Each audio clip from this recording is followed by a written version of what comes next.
ఏర్పాట్లు చేయటం ఎట్లాగా. కానీ మీలాంటి వాళ్ళు మంచివాళ్ళు నిజాయితీ అయిన పద్ధతుల్లో, అదే నిజాయితీ అయిన పద్ధతుల్లో, హేతుబద్ధమైన పద్ధతుల్లో అధికారాన్ని చేపట్టి ఏర్పాటు చేయటం ఎట్లాగా, అలాంటి వాళ్ళు అధికారంలోకి వస్తే మార్పుని సాధించేందుకు ఏర్పాట్లు చేయటం ఎట్లాగా. ఇది వ్యవస్థను మార్చడం అంటే. మన దృష్టి అంతా దాని మీద ఉండాలి. కానీ గెలిచినాడు గొప్పవాడు, ఓడినాడు తక్కువ అనుకున్నా పొరపాటే, లేకపోతే మంచివాడు గెలవట్లేదు కాబట్టి అంత దుర్మార్గులు అనుకున్నా పొరపాటే. రాజకీయంలో ఉన్నవాళ్ళు ఎంత విలన్సో అంత బాధితులు. మనం వాళ్ళని అంత విలన్స్ అనుకుంటున్నాం. They're also victims. ఒక విషవలయంలో బందీలు అయిపోయినారు. నీతివంతమైన పాలన అందిద్దామని చెప్పి మేధావులు కొంతమంది వచ్చి పార్టీలు పెడితే ఇప్పటికీ పార్టీలని నేను ఇందాక చెప్పాను, కొత్త పార్టీకి మన దేశంలో మన ఎన్నికల వ్యవస్థ ఎంత కష్టమో. ఇదే కనుక దామాషా పద్ధతి అనుకోండి, సునాయాసంగా మార్పు వచ్చేది. అది వేరే విషయం, పక్కన పెట్టండి. ఈ పార్టీల్లో మంచి వాళ్ళు ఉన్నా కూడా మనకేంటంటే మన్మోహన్ సింగ్ గారు ఉన్నారు, నరేంద్ర మోదీ గారు ఉన్నారు. వ్యక్తిగతంగా వాళ్ళిద్దరు నిజాయితీని ఎవడో ప్రశ్నించలేడు. వాళ్ళ బద్ధశత్రులు కూడా వీళ్ళిద్దరూ లంచాలు తీసుకుని పనిచేస్తారని కానీ చేశారు ఎవరు అనలేరు. అవును. కానీ ఒక అవినీతిమయమైన వ్యవస్థ మీద వాళ్ళు ఆధిపత్యం చెలాయిస్తున్నారు. కాబట్టి వ్యక్తులుగా మీలో ఏమాత్రం అవినీతి మచ్చ లేకపోయినా కూడా ఆ వ్యవస్థలో అవినీతి తొలగించడం తేలికైన విషయం కాదు. కాలక్రమేణా తొలుగుతుందని చాలా పద్ధతులు పాటించాలి. అది మనం అర్థం చేసుకోకుండా ఊరికే ప్రతిదానికి విరుచుపడిపోతున్నాం. రైట్. నిన్న గెలుస్తాడు, ఇవాళ రాజీనామా చేయమంటున్నాం. ఇది పద్ధతి కాదు. అది కరెక్ట్. రాజకీయం చాలా సీరియస్గా తీసుకోవాలి. మన మ్యాండేట్ సీరియస్గా తీసుకోవాలి.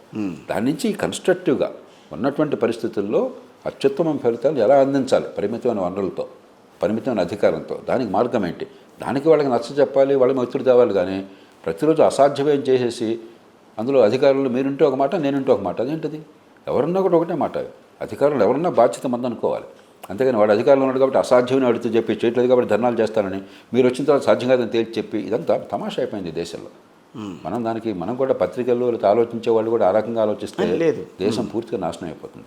ప్రతి ఇష్యూని కూడా వాస్తవం ఏంటి, అక్కడ తర్కం ఏంటి, వనరులు ఏంటి, సాధ్యాసాధ్యాలు ఏంటి, ఉన్నదాన్ని అత్యుత్తమ ఫలితాలు అలా తీసుకురావాలి. ఆ రకంగా పెడితే మన వల్ల మంచి మిగులుతుందని, లేకపోతే మన వల్ల ఊరికే ధ్వని మిగులుతుంది అంతే. కానీ జయప్రకాష్ గారు, కులాల ప్రాతిపదికన రాజకీయాలు కూడా విడిపోవటం అనేది కూడా చూస్తున్నాం కదా. రాష్ట్రాలే కులాల ప్రాతిపదికన ఖచ్చితంగా ఒక విభజించబడ్డం. కానీ బీహార్ లాంటి రాష్ట్రం చూసాం మనం మొన్నటి వరకు. ఇది పూర్తిగా వస్తుంది, దాన్ని అనుమానం లేదు. దీంట్లో ఆంధ్రప్రదేశ్ కూడా రేపు జాయిన్ అవుతోంది, ఉండిపోయిందని అంటున్నారు. దానికి కూడా కిషోర్, ఇప్పుడు ఒకప్పుడు కులం చుట్టూ తిరిగిన సమాజం చాలా మేరకు కులాన్ని వదిలేస్తున్నది మామూలు విషయాల్లో, ప్రాపంచిక విషయాల్లో. డాక్టర్ దగ్గరికి పోవాలంటే కులం చూడరు. మొట్టమొదట ఆరోగ్యం చూస్తాం, తర్వాత కులం చూసుకోవచ్చు. మనవాడు మన బంధువు అని చెప్పని ముందు చూసేది ఆరోగ్యం. కులం కదా అని చెప్పని వాడు పనికిరాని డాక్టర్ దగ్గరికి పోయి ప్రాణం వాడి తీసుకోడు. అలాగే మంచి టీచింగ్ కావాలంటే మంచి టీచర్ కోసం చూస్తున్నాం. ఆ తర్వాత చూస్తాం మన కులం వాడు కాదా అని. ముందు టీచర్ మంచివాడు కాదో చూస్తాం. కాబట్టి క్రమక్రమాలుగా ఇంటిది కావాలంటే ముందు కులం చూడడం, బాగుందా అంత సౌకర్యంగా చూసుకుంటాం. కానీ ఏమవుతుందంటే రాజకీయం ఎప్పుడైతే పార్టీల వ్యవస్థలో చాలా లొసుగులు వచ్చినాయో, రాజకీయ సమీకరణ చేయాలంటే కులం ద్వారా మాత్రమే చేయడం అనే పరిస్థితి అలవాటైపోయింది పార్టీలకి. కులానికి అలవాటు చేసింది ఎవరు? అది రాజకీయంలో ఉన్న వాళ్ళే. ప్రజలు కూడా అలవాటు చేసినట్లే కదండి. మళ్ళీ ఇప్పుడు మీరు అసలు ప్రజలు ఒక్క మాట అన్నట్ల వాళ్ళు బాధ్యులు కాదని మాట వరుసగా ప్రజలు ఓకే అన్నారు. ప్రజలు తప్పను ఏం చేద్దాం అయితే? ప్రజలు మారుద్దామా? మార్చటం జర్మనీ పంపిద్దామా? జర్మనీ నుంచి ఇక్కడ తీసుకొద్దామా? లేదు. ఇప్పుడు మన విశ్లేషణ ఫలితాలకి పరిష్కారాలకు దారి తీయాలి. కానీ విశ్లేషణ మరింత జటిలం చేసి ఇంకా మనం ఏం చేయలేమని ఇంట్లో కూర్చున్నట్టయితే అదే విశ్లేషణది, మూర్ఖుల విశ్లేషణది. నేను చెప్పిన మానవ సమాజం దర్శాలు మనుషులు ఎప్పుడు ఒకటే. జర్మనీలో ఉన్నా, అమెరికాలో ఉన్నా, బ్రిటన్లో ఉన్నా, ఇండియాలో ఉన్నా ఆ కాలమాన పరిస్థితులు కొంత తేడా కనిపిస్తుంది. కానీ ఆ మనుషుల మార్గాన్ని మార్చటం, మనుషుల పద్ధతిని మార్చటమే రాజ్య వ్యవస్థ చేయాల్సిన పని. ఆ చేయాల్సిన వాడు మనుషుల పద్ధతి మార్చడం వల్ల ఆలోచించకుండా మనుషులు చెడ్డోళ్ళు, మనుషులు తెలియలేని వాళ్ళు, మనుషులు పనికిరారని చెప్పంటే ఎందుకు నువ్వు ఇంటికి నువ్వు హిమాలయాలకు సన్యాసం చేసుకో నువ్వు. కాబట్టి ఆ చర్చ అర్థరహితమైనది. రైట్.